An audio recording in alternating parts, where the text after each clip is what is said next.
হরে কৃষ্ণ। তো আজ আমরা শ্রীমদ্ ভগবদ গীতা দ্বিতীয় অধ্যায় 41 নম্বর শ্লোক অধ্যয়ন করব। সাংখ্যযোগে শ্লোক দেখুন। ব্যবসায়াত্মিকা বুদ্ধি একেহ কুরু নন্দন বহু শাখা হ্যনন্তস্য বুদ্ধয় ব্যবসায়িনাম।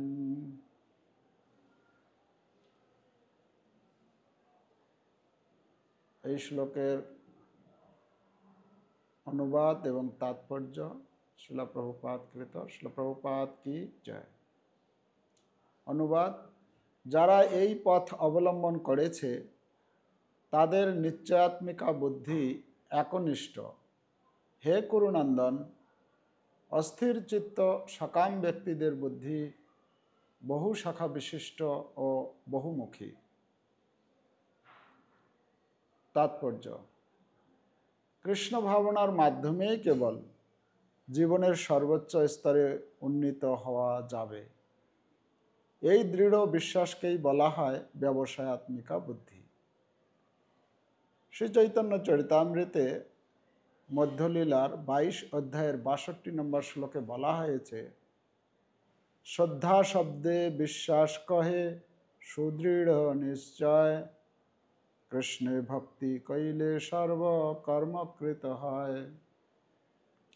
বিশ্বাস মানে কোনো মহান সুমহান বিষয়ে অবিচল আস্থা। যখন কেউ কৃষ্ণ ভাবনার কর্তব্য পালনে নিয়োজিত থাকে তখন তার আর বংশ পরম্পরা, জাতি বা দেশের প্রতি দায়বদ্ধতার পরিপ্রেক্ষিতে সকল জগতের সঙ্গে সম্পর্কিত কোনো কিছুর জন্যই কর্ম করার প্রয়োজন থাকে না। সকাম কর্ম হচ্ছে পূর্বকৃত ভালো বা মন্দ কর্মের ফল অনুসারে সম্পাদিত কার্যকলাপ। কৃষ্ণ ভাবনার উন্মেষ হলে আর ভালো ফলের জন্য আলাদাভাবে কর্ম করার প্রয়াসের প্রয়োজন হয় না। কৃষ্ণ ভাবনায় স্থিত হলে সমস্ত কার্যকলাপই ভালো ও মন্দের মতো দ্বন্দ্বের প্রভাব থেকে মুক্ত হওয়ার ফলে পরম স্তরে সাধিত হয়। জড়জাগতিক ভাবনা থেকে অব্যাহতি লাভই কৃষ্ণ ভাবনার সর্বোচ্চ প্রাপ্তি। কৃষ্ণ ভাবনার বিকাশ হতে থাকলে স্বাভাবিকভাবে এই স্তরে উপনীত হওয়া যায়। কৃষ্ণ ভাবনায় কোনো ব্যক্তির নিশ্চয়াত্মিকা কৃষ্ণ ভক্তির ভিত্তি হচ্ছে জ্ঞান। বাসুদেব সর্বমিতি স মহাত্মা সুদুর্লভঃ। একজন কৃষ্ণ ভাবনাময় ব্যক্তি দুর্লভ মহাত্মা, যিনি জানেন বাসুদেব বা শ্রীকৃষ্ণই সমস্ত কারণের মূল। গাছের গোড়ায় জল দিলে যেমন স্বাভাবিকভাবেই পাতা ও শাখা প্রশাখা সমূহে জল সঞ্চারিত হয়, তেমনি কৃষ্ণ ভাবনাময় কর্মের মাধ্যমে নিজের প্রতি, পরিবারের প্রতি, সমাজের প্রতি, দেশের প্রতি, মানবতা আদি সকলের উদ্দেশ্যে পরম সেবা সাধিত হয়। ভগবান শ্রীকৃষ্ণ যদি কারো সেবায় তুষ্ট হন তাহলে সকলেই সন্তুষ্ট হবেন।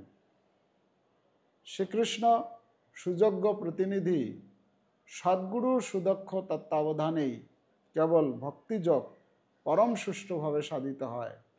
তিনি তার শিষ্যের মনোভাব বুঝতে পারেন এবং সেই অনুযায়ী তিনি তাকে ভগবানের সেবায় নিয়োজিত করেন। তাই কৃষ্ণ ভাবনায় উন্নতি সাধন করতে হলে দৃঢ়তার সঙ্গে অনুশীলন করতে হবে এবং ভগবানের প্রতিনিধি গুরুদেবের নির্দেশ শিরোধার্য করে এবং তার আদেশকে জীবনের একমাত্র কর্তব্য বলে মনে করে তা পালন করতে হবে। শ্রীল বিশ্বনাথ চক্রবর্তী ঠাকুর গুরুবাষ্টকে বলেছেন, যস্য প্রসাদাৎ ভগবৎ প্রসাদো যস্য প্রসাদান্নাগতি কুতোপি ধ্যানস্তুবংস্তস্য যশস্ত্রীসন্ধং বন্দে গুরুঃ শ্রী চরণারবিন্দম। শ্রী গুরুদেব সন্তুষ্ট হলে ভগবান সন্তুষ্ট হন এবং গুরুদেবকে সন্তুষ্ট না করতে পারলে কখনোই ভগবত ভক্তি লাভ করা যায় না। তাই ত্রিসন্ধ্যায় আমি আমার পরমারাধ্য গুরুদেবের কীর্তিসমূহ ধ্যান করি, স্তব করি এবং তার শ্রী চরণারবিন্দের বন্দনা করি। দেহাত্মবুদ্ধি পরিত্যাগপূর্বক যথার্থ আত্মতত্ত্ব জ্ঞানের ভিত্তিতে সকাম কর্মে ইন্দ্রিয় তৃপ্তির সমস্ত উদ্দেশ্য পরিহার করে কেবল তত্ত্বগতভাবেই নয়, উপরন্তু পূর্ণরূপে তার আচরণ করার মাধ্যমেই সমগ্র প্রক্রিয়াটি সাধিত হয়। যার মন স্থির নয়, সে নানা রকম কর্মের দ্বারা বিক্ষিপ্ত হয়ে পড়ে। তাহলে এখানে আমরা দেখতে পাচ্ছি, আমরা এই যে 41 নম্বর শ্লোকটি বলা হচ্ছে, এর শুরুতেই যে অনুবাদের প্রথম শব্দ দিয়েছেন কি, যারা এই পথ অবলম্বন করেছে। এই পথ অবলম্বন করেছে মানে সেই পথটা কি সেটা আগের শ্লোকে বর্ণনা করা হয়েছে। যেরকম আমরা 39 নম্বর শ্লোকে ভগবান অর্জুনকে বলেছেন, অর্জুন, আমি তোমাকে এখন বুদ্ধিযোগের কথা বলবো। যে বুদ্ধিযোগের দ্বারা, যে বুদ্ধিযোগ অনুশীলন করার মাধ্যমে কি হবে, তুমি সমস্ত কর্মের বন্ধন থেকে মুক্ত হতে পারবে। আমরা যে এই সংসারে আছি, এই সংসারে অনেক রকমের বন্ধন আছে। আমাদের কর্তব্য আছে, দেশের প্রতি কর্তব্য, সমাজের প্রতি, আত্মীয় স্বজন, বন্ধু বান্ধব, অনেক রকমের দায় দায়িত্ব আমাদের এই জগতে রয়েছে। আর সেই সমস্ত দায় দায়িত্ব যখন আমরা পালন করতে যাই, তখন যে কর্ম আমরা সম্পাদন করতে যাই, সেই কর্মের কিছু ফল প্রসব করে। যখন ভালো কর্ম করি তখন ভালো ফল উৎপন্ন হয়, যখন কোনো খারাপ কর্ম করি তখন খারাপ তার পরিণাম, মানে পুণ্য এবং পাপ দুই রকমের কর্ম আমাদের দ্বারা সম্পাদিত হয়ে থাকে। তো ভালো কর্মের ফল হোক আর মন্দ কর্মের ফল হোক, 39 নম্বর শ্লোকে ভগবান বলছেন যে যদি কেউ এই বুদ্ধিযোগের অনুশীলন করে, তাহলে তার কি হবে, এই সমস্ত কর্মের বন্ধন থেকে সে, কর্মবন্ধন প্রহাস্যসী, এই কর্মের বন্ধন থেকে সে মুক্ত হতে পারবে। 40 নম্বর শ্লোকে ভগবান বর্ণনা করলেন যে এই যে বুদ্ধিযোগ অর্থাৎ ভক্তিযোগ, বুদ্ধিযোগটাকেই ভক্তিযোগের বলা হচ্ছে। তো 40 নম্বর শ্লোকে বলছেন, এই ভক্তিযোগের যারা অনুশীলন করে তাদের তিনটে বিশেষতা সেখানে তুলে ধরেছেন ভগবান। প্রথম হচ্ছে কি, এই ভক্তিযোগের অনুশীলন কখনো ব্যর্থ হয় না। হ্যাঁ, কখনো ব্যর্থতায় যতটুকু করা হবে ততটুকু থেকে যায়, ব্যর্থ হয় না। হ্যাঁ, দ্বিতীয় বৈশিষ্ট্য কি, দ্বিতীয় বৈশিষ্ট্য হচ্ছে তার কোনো ক্ষয় নেই। ক্ষয় নেই মানে যতটুকু করা হলো ততটুকু জমা থেকে গেল, পরবর্তীতে কি হবে, যতটুকু আমি এর আগের জন্মে করেছিলাম, আগে শুরু করেছিলাম, যতদূর পর্যন্ত করেছি তারপর থেকে আবার শুরু হবে। তৃতীয় বৈশিষ্ট্যটা কি বলেছেন না, তার স্বল্প অনুষ্ঠানের, যদি কেউ যদি অল্প একটুও অনুষ্ঠান করে সেই ভক্তিযোগের, তাহলে সে কি হবে, সংসার রূপ মহাভয় থেকে সে পরিত্রাণ পাবে। সংসার রূপ মহাভয়, এই সংসারের মধ্যে এই যে পাপ ও পুণ্যের বিচার অনুসারে যে আমরা কর্ম করে থাকি এই জগতে, তো সেই সমস্ত শুভ অশুভ ফলৈরে এবং মোক্ষসে কর্মবন্ধনেই বলা হচ্ছে নবম অধ্যায়ে বলছেন শুভাশুভ ফলৈরেবং মোক্ষসে কর্মবন্ধনেই। তো শুভ কর্ম আর অশুভ কর্ম, পাপ কর্ম বা পুণ্য কর্ম, দুটাই বন্ধনের কারণ। তো দুটো থেকেই কি করে, আমরা যদি পাপ কর্ম করি, সেই পাপ কর্মের ফল ভোগ করার জন্য আমাদেরকে নরকে যেতে হবে, নিম্ন যোনি লাভ করতে হবে, পশুজনি বা বৃক্ষলতা ইত্যাদি, যে সমস্ত জনিতে শুধু দুঃখই দুঃখ, কষ্টই কষ্ট, সেখানে কোনো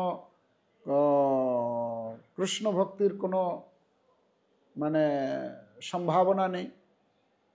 আর যদি পুণ্যকর্ম করি, পুণ্যকর্ম করলে স্বর্গে যাব, সেখানে ইন্দ্রিয় সুখভোগ লাভ করব, বা কোনো এরকম কোনো জায়গায় জন্ম হবে, ভোগের সমস্ত সামগ্রী থাকবে, আর সেই ভোগের মধ্যে ডুবে গিয়ে কৃষ্ণ ভক্তি ভুলে যাব।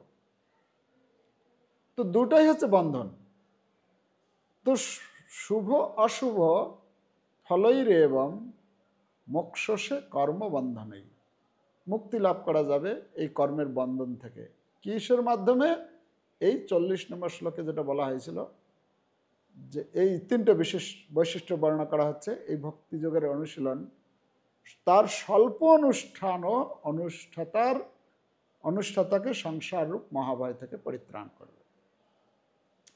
এখন 41 নম্বর শ্লোকে বর্ণনা করছেন যে যারা এই পথ অবলম্বন করেছেন, আমরা আজকের শ্লোকে যারা এই পথ অবলম্বন করেছেন, এই পথ অবলম্বন করেছেন মানে এই যে পূর্বে যে দুটি শ্লোক যে বর্ণনা করা হলো, এই ভক্তিযোগের কথা, এই বুদ্ধিযোগের কথা, বুদ্ধিযোগ অর্থাৎ ভক্তিযোগ, এখানে সেই বুদ্ধিযোগটাকে আর একটি শব্দ প্রয়োগ করা হয়েছে, ব্যবসায়াত্মিকা বুদ্ধি। এই বুদ্ধিটা কিরকম বুদ্ধি? ব্যবসায়াত্মিকা। তো দুইটা শব্দ এখানে ব্যবহার করা হয়েছে, একটা হচ্ছে ব্যবসায়াত্মিকা আর একটি হচ্ছে অব্যবসায়ী নাম। তো যারা এই পথ অবলম্বন করেছে তাদের নিশ্চয়াত্মিকা বুদ্ধি হচ্ছে একনিষ্ঠ। একনিষ্ঠ মানে এক, একদম মানে এক মানে হচ্ছে একে হো, বলা হচ্ছে একে হো কুরুনন্দন। হে কুরুনন্দন অর্জুন, তাদের বুদ্ধি কিরকম? একনিষ্ঠ, একই হচ্ছে তার লক্ষ্য।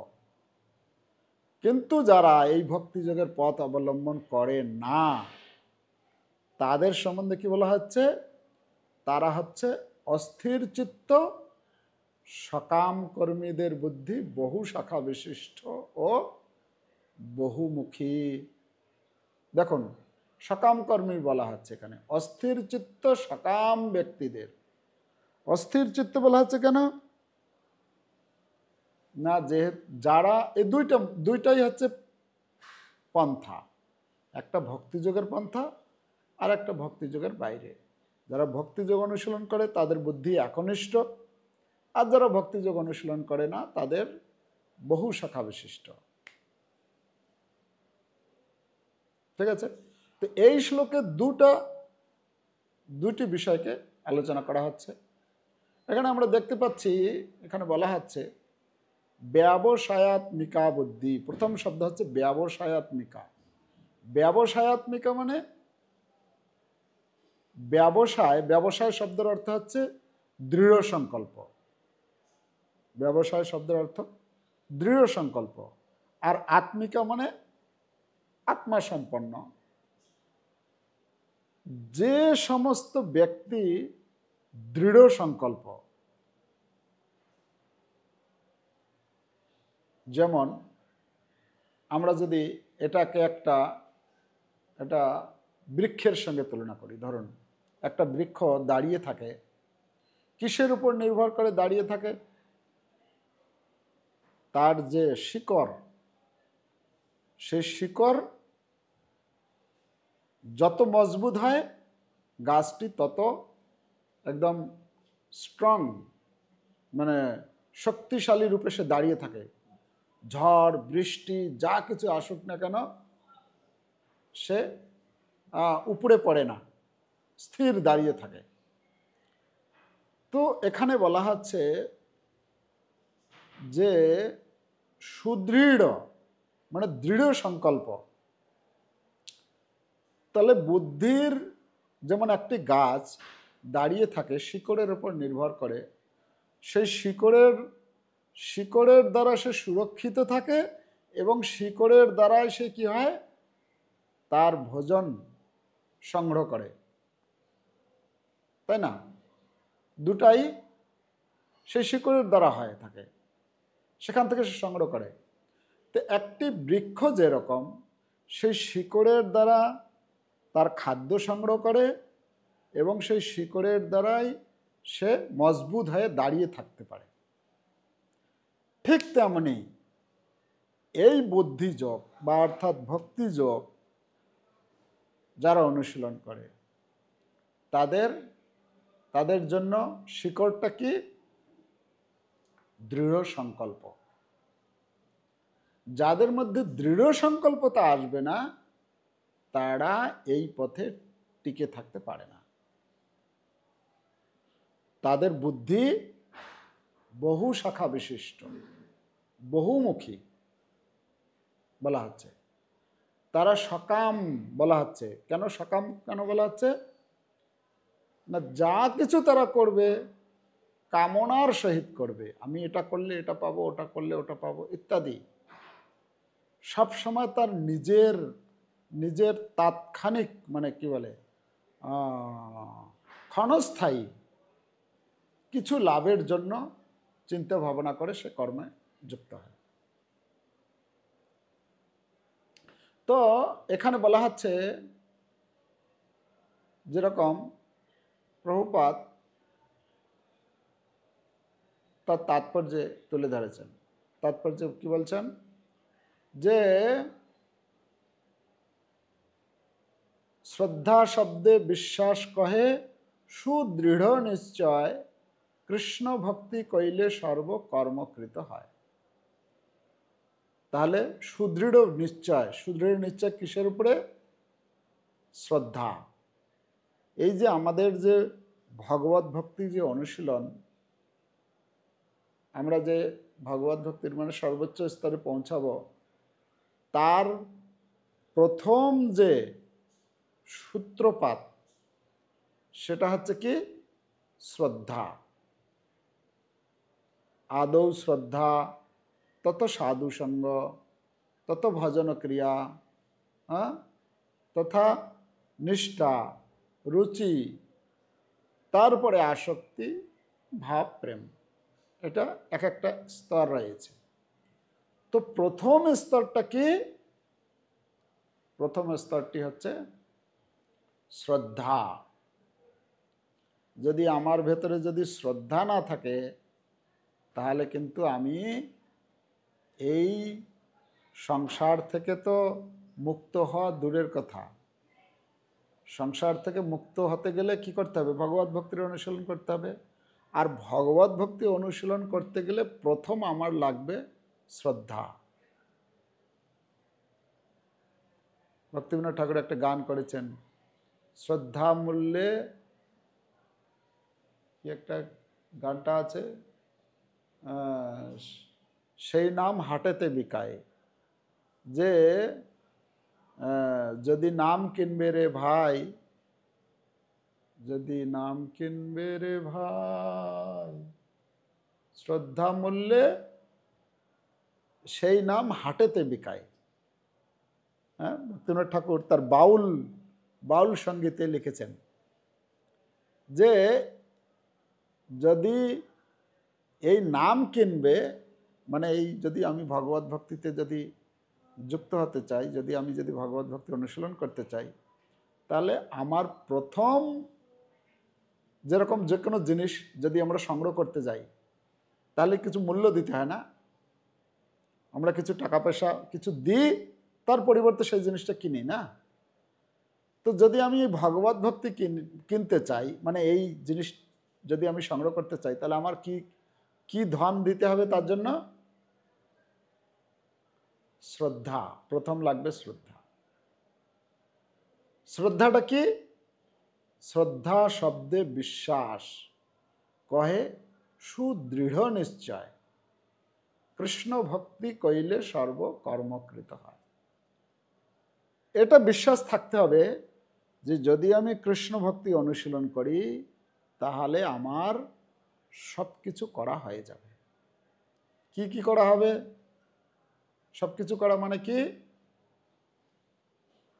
আমার এই জগতের যত দায় দায়িত্ব রয়েছে, আমাকে আলাদা করে কোনো কোনো কি বলে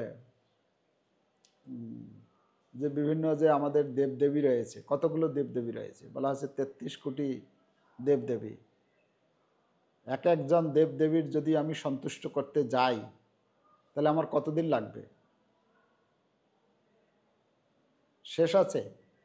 আমার এই জীবনে কি আমি তাদেরকে সন্তুষ্ট করতে পারবো? আলাদা সমস্ত দেবদেবীকেদেরকে। সরস্বতী দেবী আমাদেরকে দিচ্ছে কি? বিদ্যা। লক্ষ্মী দেবী ধন দিচ্ছেন। বায়ুদেব হাওয়া দিচ্ছেন, হাওয়া না হলে আমরা বেঁচে থাকতে পারবো না। এই যে বৃষ্টি হচ্ছে, ইন্দ্রদেব বৃষ্টি দিচ্ছেন। তারপরে জলের দেবতা, জল যে আমরা গ্রহণ করি, জলের দেবতা বরুণ দেব।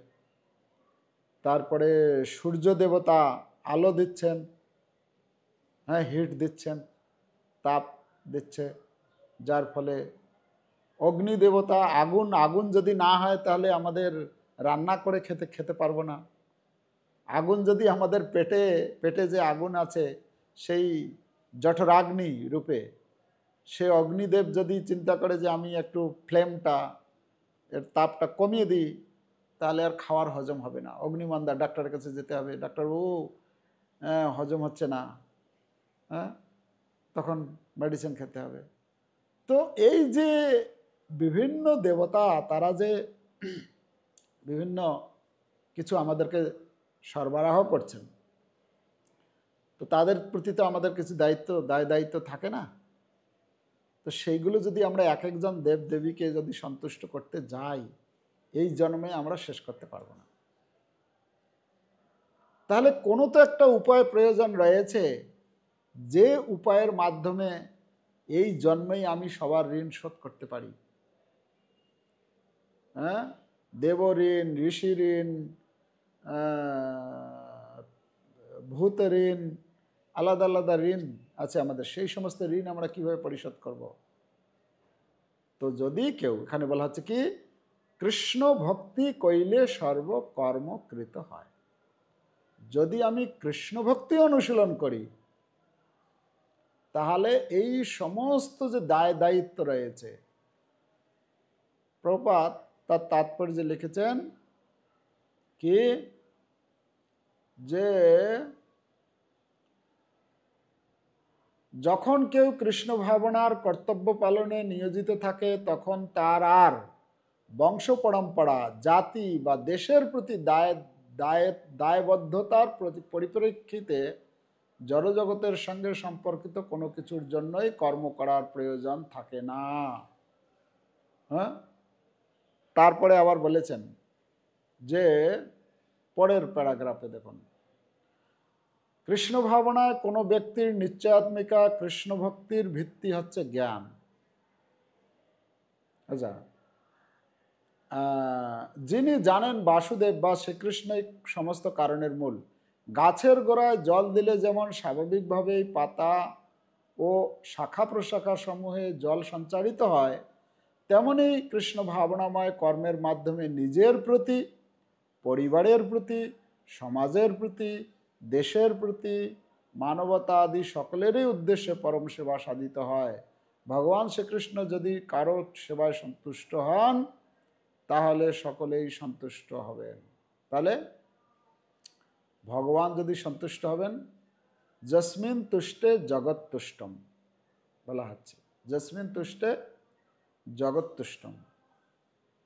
তার উদাহরণ আছে, যেরকম আমরা ওই শুনেছি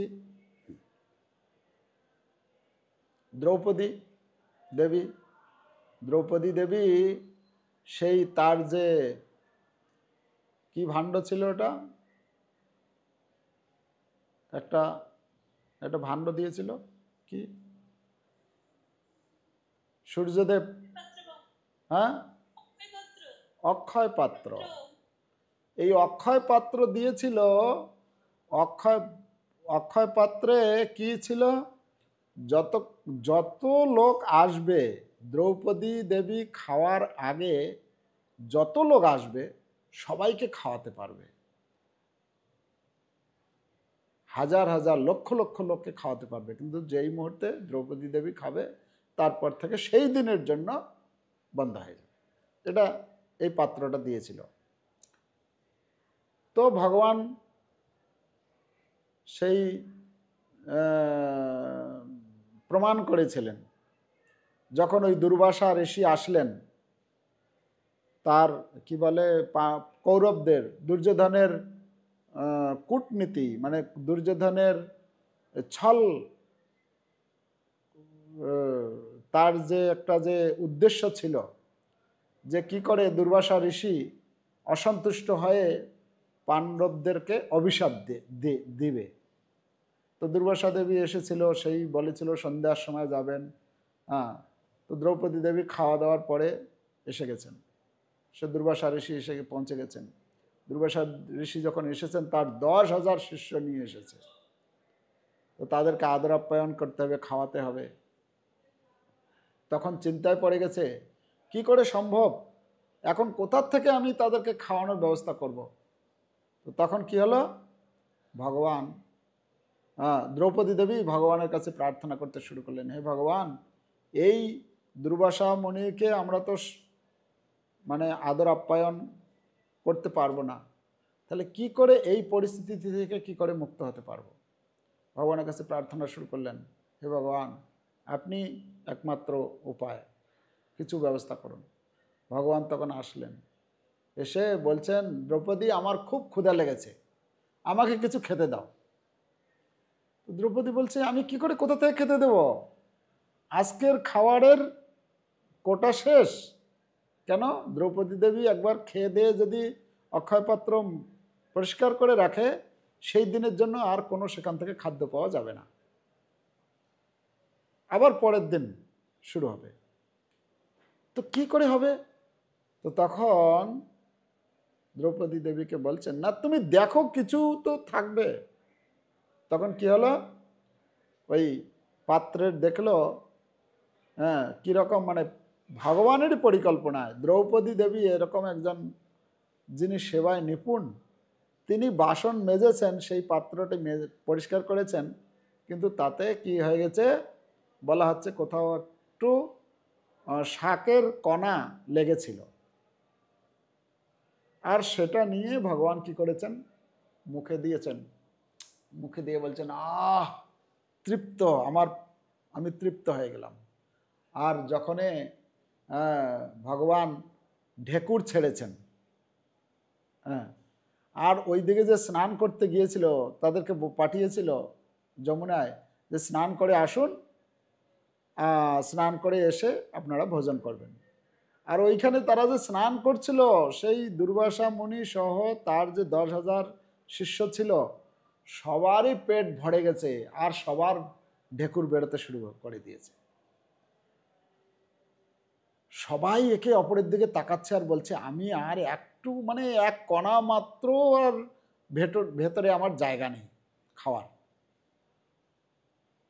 তো ও তখন বলছে, একজন বলছেন আরেকজনকে, সে বলছে, না আমারও এই অবস্থা। একে অপরকে বলতে বলতে সেই খবর দুর্বাসা ঋষির কাছে গিয়েছে। দুর্বাসা ঋষি বলছে, আরে আমার তো একই অবস্থা, আমি ভাবলাম তোমরা যাও গিয়ে খাবে। তখন কি করছে, এদিকে ভীমসেনকে পাঠিয়েছে যে যাও তাদেরকে ডেকে নিয়ে আসো। কৃষ্ণ পাঠিয়েছেন যে যাও মণিবরকে ডেকে নিয়ে আসো।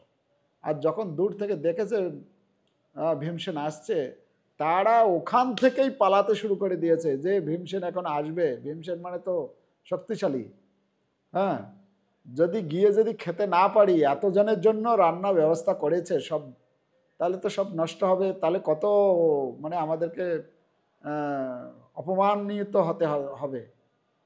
তো ভীমসেনের কথা যখনই দূর থেকে ডাকছে, তারা পালাতে শুরু করে দিয়েছে। আর এমনভাবে পালাতে শুরু করে দিয়েছে, ভীমসেন ডাকছে, হে মুনিবার আপনারা আসুন, আপনাদের জন্য ভোজন রেডি। ভোজন ছিল ঘরে? ভোজন ছিল ঘরে? কি মনে হয়? বনবাসে ছিল তারা, পঞ্চপাণ্ডব দ্রৌপদী সহ। ভোজন ছিল কিছু? বুঝা গেল কিছু? কিছুই ছিল না, পুরো খালি, কিছুই নেই। কিন্তু কৃষ্ণ পাঠিয়েছেন, যাও গিয়ে ডেকে নিয়ে আসো। আর তারা পালাতে শুরু করে দিয়েছে, যে ভীমসেন পিছনে ধাওয়া করছে, তারা মনে করছে, কিন্তু ভীমসেন তাদেরকে আদর করে ডাকছে, তো পালিয়ে গেছে। তো এ কথা বলার মাধ্যমে এখানে বলা হচ্ছে কি, যস্মিন তুষ্টে জগৎতিষ্ঠম, ভগবান শ্রীকৃষ্ণ এক কণা মাত্র গ্রহণ করে তার পেট ভরে গেল, সে ঢেকুর ছাড়ল। আর তাদের যে মানে তার যে 10,000 যে শিষ্য ছিল, সবার পেট ভরে গেল, তারা পালিয়ে গেল। তো কথা হচ্ছে যে ভগবানের যদি সেবা করা হয় তাহলে কি হয়ে যায়, সমস্ত জগতের জীবের সেবা হয়ে যায়। কিন্তু আমি যদি ভগবানকে সেবা না করি, সমস্ত আমার দায় দায়িত্ব এই জগতের সংসারের নিখুঁতভাবে পালন করি, আমার পক্ষে সম্ভব নয় যে সকলকে সন্তুষ্ট করা। কিন্তু ভগবান যদি সন্তুষ্ট হয়, সমস্ত জগতের জীব সন্তুষ্ট হবে। কেন? ভগবান হচ্ছেন জনার্দন রূপে, তিনি প্রত্যেকটি জীবের অন্তরে পরমাত্মা রূপে অবস্থান করছেন। ভগবান বলছেন, সর্বস্ব চাহম হৃদি সন্নিবিষ্ট। ভগবান প্রত্যেকের হৃদয়ে বসে আছেন, তো প্রত্যেকের হৃদয়ে বসে থেকে প্রত্যেককেই তিনি পরিচালনা করেন, না? তো কথা হচ্ছে যে যদি কেউ কৃষ্ণ ভক্তি কইলে সর্বকর্মকৃত হয়। কৃষ্ণ ভক্তি যদি কেউ অনুশীলন করে তাহলে তার সমস্ত কিছু সম্পাদন হয়ে যাবে। আচ্ছা, তাই এখানে বলছেন।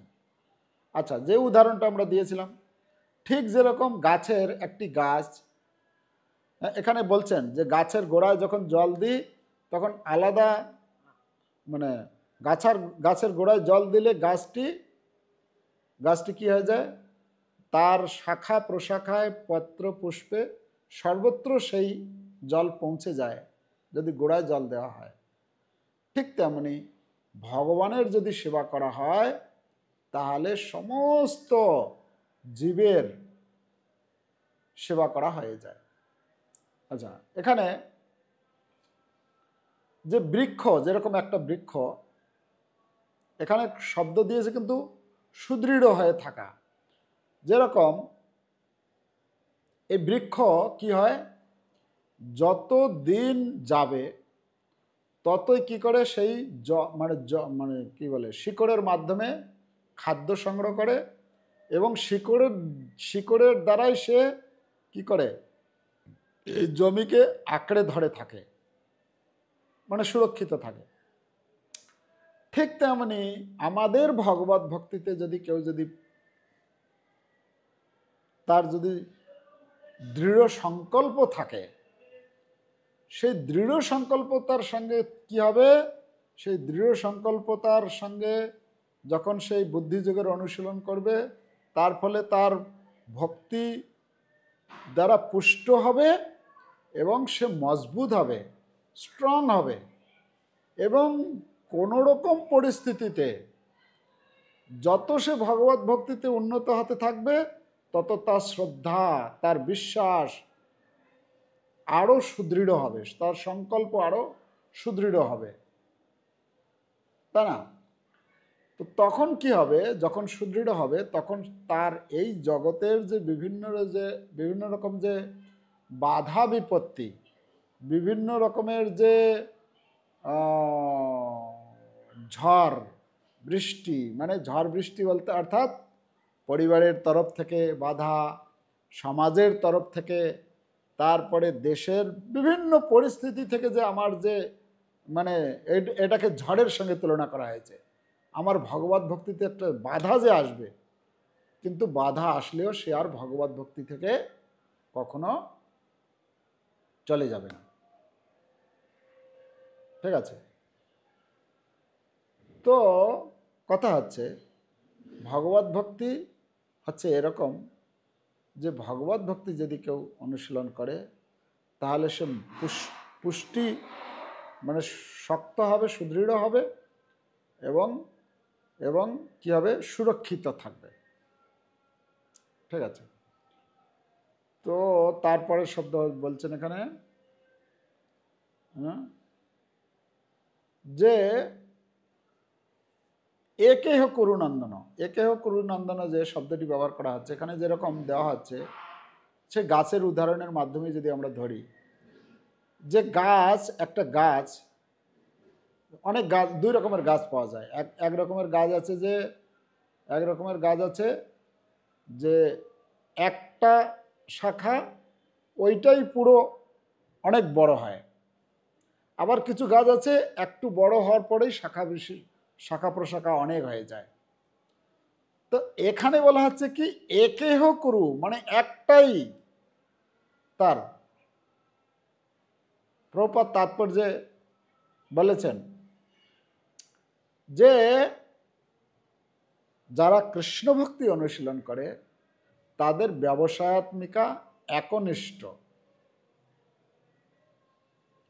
একনিষ্ঠ মানে এক, অন্য কিছু চিন্তা ভাবনা করে না তারা।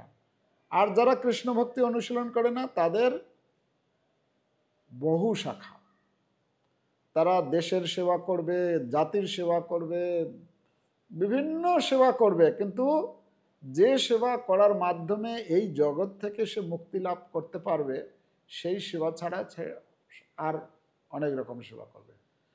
আর এখানে প্রভুপাদ বলছেন সেই সমস্ত ব্যক্তির কি শব্দটা ব্যবহার করেছেন, বলছেন এই যে ধ্যানস্তবং স্তস্য শব্দটি দিয়েছেন, যার মন স্থির নয়। আচ্ছা, দেহাত্মবুদ্ধি পরিত্যাগপূর্বক, একদম শেষে তাৎপর্যের শেষে 2 লাইন, দেহাত্মবুদ্ধি পরিত্যাগপূর্বক যথার্থ আত্মতত্ত্ব জ্ঞানের ভিত্তিতে সকাম কর্মে ইন্দ্রিয় তৃপ্তির সমস্ত উদ্দেশ্য পরিহার করে কেবল তত্ত্বগতভাবেই নয় উপরন্তু পূর্ণরূপে তার আচরণ করার মাধ্যমেই সমগ্র প্রক্রিয়াটি সাধিত হয়। যার মন স্থির নয় সে নানা রকম সকাম কর্মের দ্বারা বিক্ষিপ্ত হয়ে পড়ে। বিক্ষিপ্ত মানে অনেক রকমের চিন্তা ভাবনা তারা করতে থাকবে, অনেক রকমের প্ল্যান পরিকল্পনা করতে থাকবে, কিন্তু যে পরিকল্পনার মাধ্যমে সে এই জড়জগৎ থেকে মুক্তি লাভ করতে পারবে সেই বিষয়ে তার কোনো চিন্তা ভাবনা হয় না। ঠিক আছে? এখন এখানে বলা হচ্ছে কৃষ্ণ ভক্তি কোনো ব্যক্তির নিশ্চয়াত্মিকা, কৃষ্ণ ভক্তির ভিত্তি হচ্ছে জ্ঞান। এখানে কৃষ্ণ ভক্তিটা কি, কোথা থেকে শুরু হচ্ছে, এটা হচ্ছে বলছে জ্ঞান। জ্ঞানটা কি?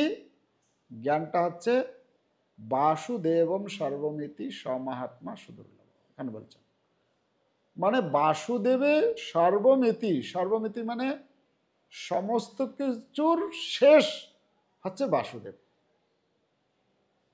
অনেক জ্ঞান, অনেক রিসার্চ করলো, অনেক কিছু করলো, করার পরে যদি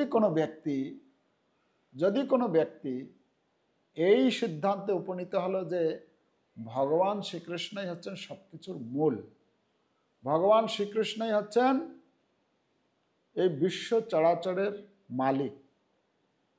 ভগবান ভগবদ্গীতা বলছেন অহম সর্বস্ব প্রভাবম মত্তঃ সর্বম প্রবর্ততে, আমার থেকে সব কিছুর উৎপত্তি হয়েছে, আমার থেকে সব কিছু এসেছে। হ্যাঁ, তো এটা যারা জেনে আমার সেবায় যুক্ত হয় সেই সমস্ত ব্যক্তিদেরকে বলা হয়েছে কি বুধা। বুধা মানে হচ্ছে বুদ্ধিমান। এখানে বলা হচ্ছে তাৎপর্য বলছেন স্বমহাত্মা, তাদেরকে মহাত্মা বলে বর্ণনা করা হচ্ছে।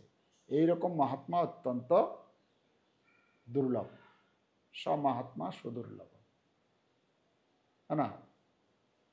তো সেই রকম মহাত্মা হচ্ছে অত্যন্ত দুর্লভ।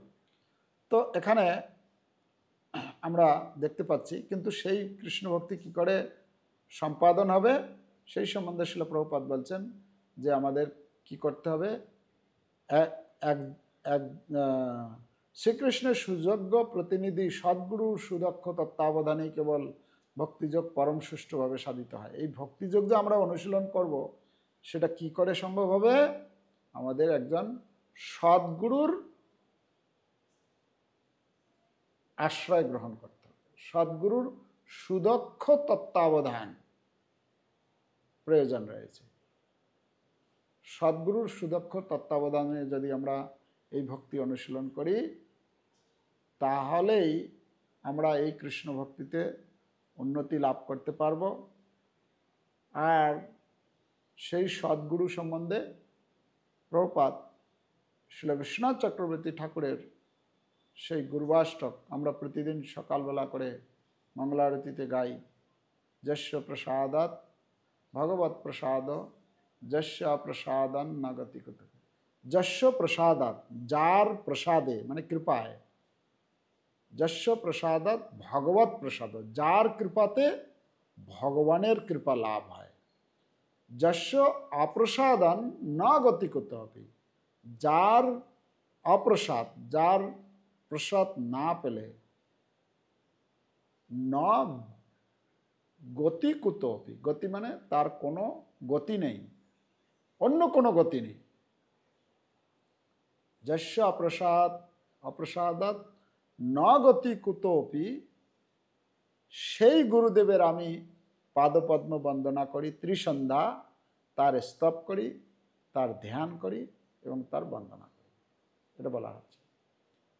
তো আমাদের ভগবত ভক্তি জীবনের জন্য এই গুরুদেবের অত্যন্ত গুরুত্বপূর্ণ ভূমিকা।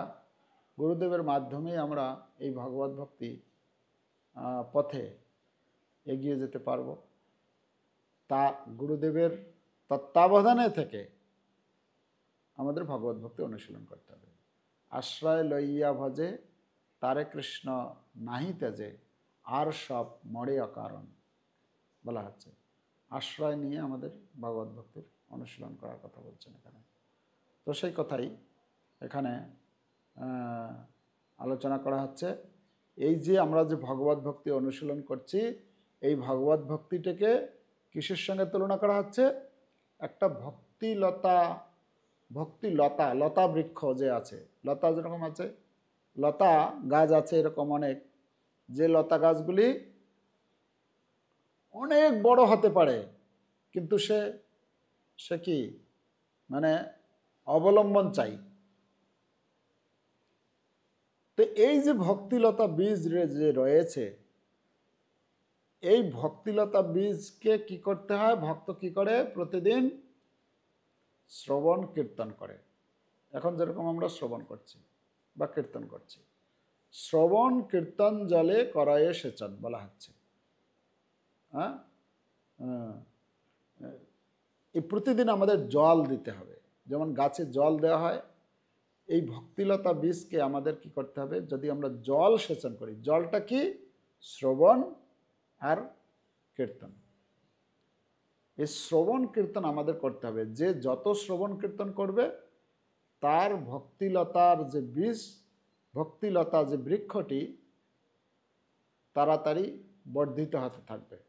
হ্যাঁ, চৈতন্য মহাপ্রভু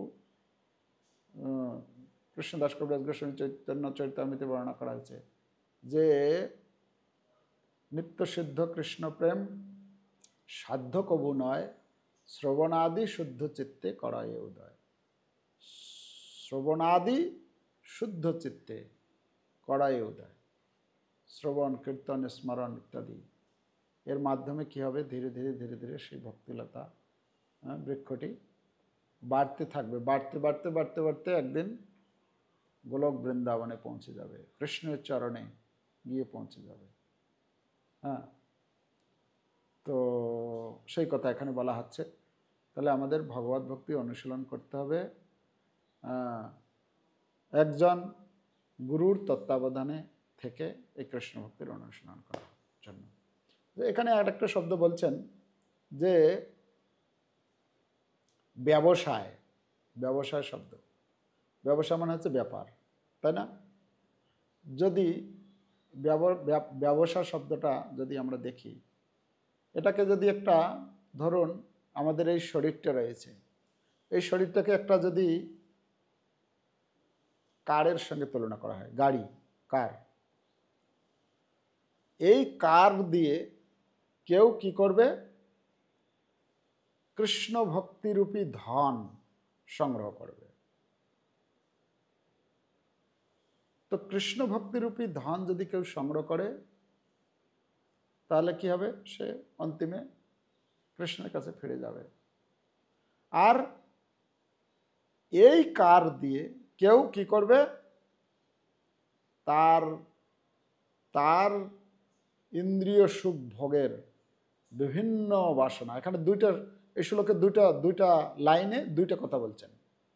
একটা হচ্ছে একেহ কুরুনন্দন যারা ব্যবসায়াত্মিকা বুদ্ধি, একেহ কুরুনন্দন, এক চিন্তাধারা কৃষ্ণ, আর যারা বহু শাখা বিশিষ্ট ইন্দ্রিয় সুখ ভোগের বিষয়।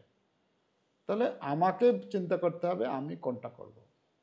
আমি কি নিচের লাইনটাতে থাকবো না উপরের লাইনটায় যাব? দুইটা লাইন আছে এখানে এই শ্লোকে। উপরের লাইনটা হচ্ছে একেহ করুনন্দন, আর নিচেরটা হচ্ছে বহু শাখা বিশিষ্ট। ঠিক আছে? তো এখন ব্যাপার হচ্ছে ডিসাইড করার দায়িত্ব হচ্ছে আমার। আমি কি করব? আমি কি এই জড় জগতের মধ্যেই থাকতে চাই, নাকি আমি ভগবানের ধামে ফিরে যেতে চাই? এটা নির্ভর করবে আমার উপর। তাহলে কি করব আমরা? আপনারা কি বলেন, কোনটা করব?